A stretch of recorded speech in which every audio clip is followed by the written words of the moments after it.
Chair recognizes the gentleman from North Carolina, Mr. Cawthorn, for 5 minutes. Mr. Speaker, for 8 generations, my family has lived in the mountains of western North Carolina. Many of my family members have served in our armed forces. I grew up surrounded by men of courage and patriotism who dedicated their lives and their honor in defense of this American republic. I understand as much as one can without serving the struggle a veteran faces attempting to reacclimate to civilian life. It is incumbent on the American people to work hand in hand with our veterans and streamline their transition back into the workforce. To that end, I urge support for H.R. 2167, GI Bill, the National Emergency Extended Deadline Act. Included in this larger piece of legislation is a program that I am proud to advocate for. My language in this bill authorizes a pilot program to allow states to use grants or contracts to carry out short-term fellowship programs for unemployed veterans. This program is not some revolutionary concept, but what it does is build off the successes of other pilot programs. In the veteran community, this program would authorize DUL vets to carry out a pilot program similar to fellowship programs created by the U.S. Chamber of Commerce Foundation to allow states to use grants or contracts to carry out short-term fellowship program.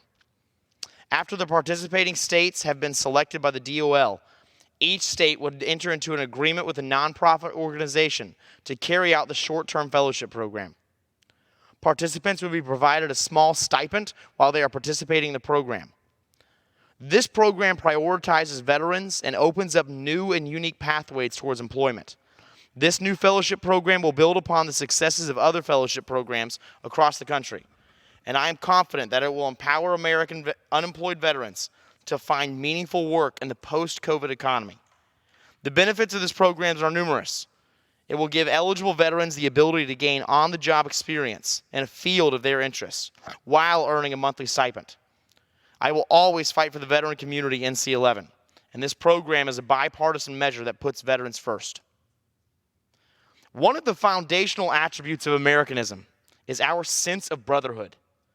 Those who sacrifice for the good of this nation are not simply a resource to be utilized and then cast aside.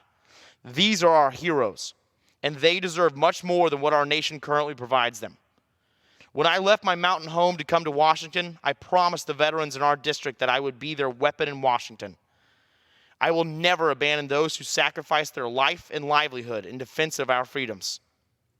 For too long, we've cast our veterans, these guardians of our republic, by the wayside and derided their sacrifice. Never forget, America is the land of the free because of the brave. Together, we can show these men and women who dedicated their lives to us that we will not turn our backs on them. Join me in supporting the new Veterans Fellowship Program, and let's take a firm step towards supporting our veterans. I urge all my colleagues to vote in favor of H.R. 2167. The National Emergency Extended Deadline Act. With that, I yield back.